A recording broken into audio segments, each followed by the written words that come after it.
Buenas tardes, queridos amigos y oyentes del Bosque de las Palabras. Hoy, antes de empezar con nuestra reseña fantástica, pues quería felicitar a Francisco por este primer año de emisión de su programa, que yo pensaba que era hace 2 semanas, pero resulta que es ahora. Felicidades, Francisco, y estamos viendo que el programa es bueno, cada vez va mejor, cada vez vienen más escritores más importantes, aunque cada escritor es importante en su momento y en su libro. Y que lo que te digo, que has recibido un premio este año, ojalá que el año que viene tengamos que apartar los premios del medio, que tengamos muchísimos y que tengas muchísimos premios.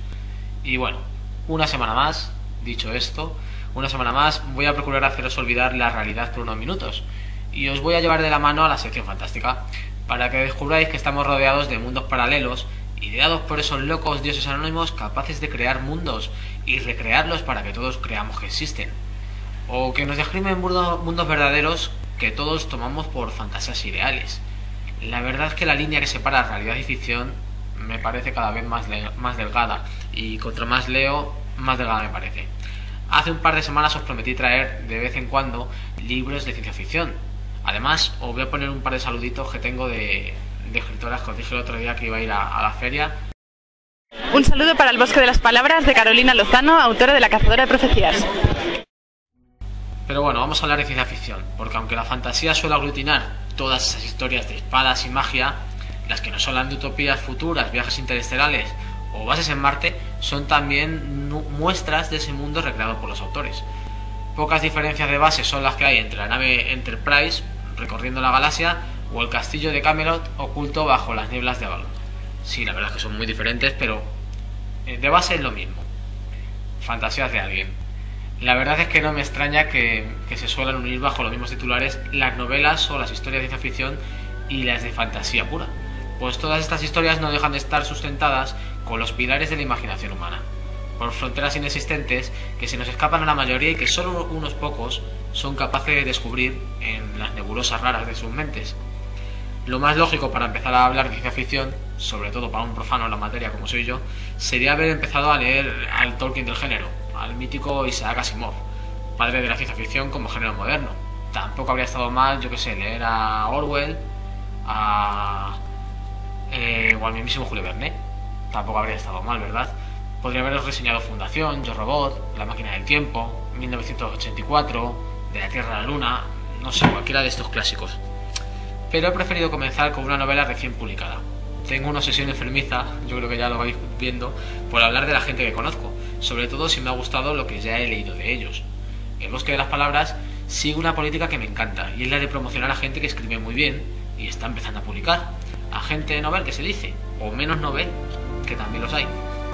Pues bien, por este bosque han desfilado 2 autores que creo que seguimos desde el inicio de sus carreras literarias, o podríamos decirlo así, y que espero que sigamos cuando sean grandes literatos reconocidos por todo el mundo y se conviertan en archifamosos y asquerosos de estos que no saludan. Esperemos que no sea así, ¿no? Uno de esos autores es Miguel Sandín, al que conocimos de la mano de Francisco gracias a la publicación de un excelente libro, por lo menos para mí, El Gusano del Mezcal. Un libro que no es de fantasía, pero que os recomiendo leer, porque es buenísimo. Resulta que Miguel ha publicado hace poco tiempo otra novela con EDB. Se trata de Expediente Pania, una novela ambientada en un futuro no demasiado lejano y publicada bajo el sello Periscopio de la misma EDB. Expediente Pania es un libro sorprendente que no va a dejar indiferentes, porque sin ser demasiado largo, no llega o no sobrepasa con mucho las 200 páginas, dice muchísimas cosas. A ver, Expediente Pania es un libro que habla de egoísmo y prácticas poco éticas. Sí, es verdad. De un mundo devastado y irreal, de muertes demasiado prematuras. Sí, todo eso sí. Pero al mismo tiempo habla con orgullo de la raza humana, de nuestro afán por superarnos y de nuestro poder de adaptación al medio en el que vivimos. Siendo un libro que comienza con una civilización muy mermada, habitando en un medio hostil y con muy pocas posibilidades de supervivencia, se convierte de pronto en un canto al optimismo y a la esperanza en la propia humanidad. En un futuro no demasiado lejano, os voy a contar un poquito el argumento, el mundo sufrirá una guerra de escalas inimaginables, por lo que el gobierno de un país innombrado busca el modo de combatir a sus enemigos de una manera novedosa e infalible. Así, una serie de científicos, obligados a investigar, por cierto, crea un virus capaz de contagiar a un país o una raza concreta, o una etnia concreta y conseguir que su población muera en cuanto sus organismos alcanzan la madurez corporal. O lo que es lo mismo, que no haya una sola persona que posea una esperanza de vida mayor a los 20 o los 20 y pocos años. Así comienza Expediente Pania, mostrándonos un mundo en el que sus habitantes se bautizan con los nombres de los antiguos países que componían la Tierra, como honor a ese mundo que creen abandonado, o que han abandonado, y en el que nadie supera la barrera de los 20 años, o son muy pocos los afortunados. Un mundo en el que los ancianos son poco más que seres mitológicos y en el que los padres no ven nunca crecer a sus hijos. Los hombres, como es natural, se han adaptado del mejor modo posible a este nuevo entorno, acelerando en la medida de lo posible su desarrollo personal.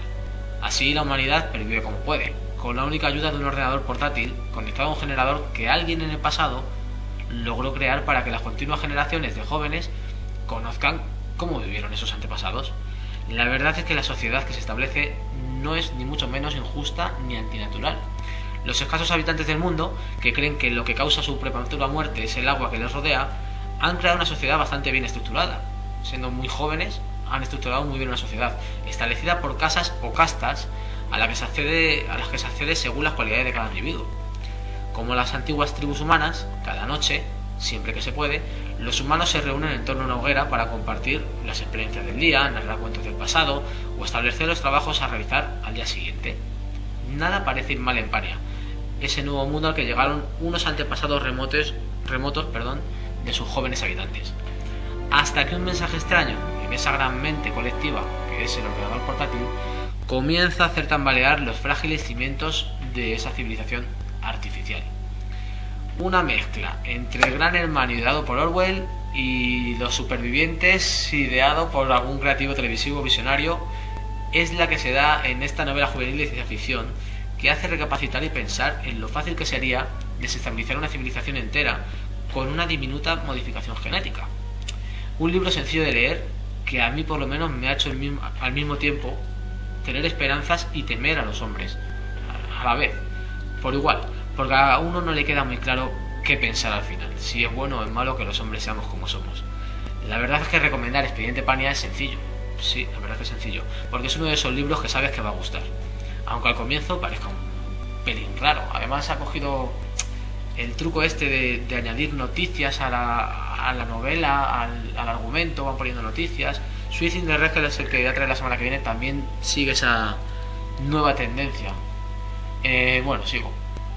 Ciencia ficción española que nadie tiene que envidiar a otros escritos más publicitados de otros países, que da que pensar durante bastante tiempo después de haber acabado la última página. La verdad es que sí, acabas de leer Expediente Pania y se te queda ahí un regustillo que no pasa con unos pocos minutos. Yo desde luego os lo recomiendo porque ya soy seguidor acérrimo de Miguel Sandín, y como a Susana Vallejo ya la conocéis y ya os he dicho que voy a hablar de ella, os anuncio que la semana que viene también traeremos otro libro de ciencia ficción, esta vez de la escritora de Porta Coeli y publicado también por EDB. Se titula Suicide in the Red y también nos describe un posible futuro negro. La verdad es que muy negro, pero bueno, os dejo con el mensaje que Susana nos dedicó el sábado desde la caseta de su editorial en El Retiro. Hasta la semana que viene. Y lo dicho, Francisco, ojalá cumplamos muchos años más con este bosque de las palabras. Adiós.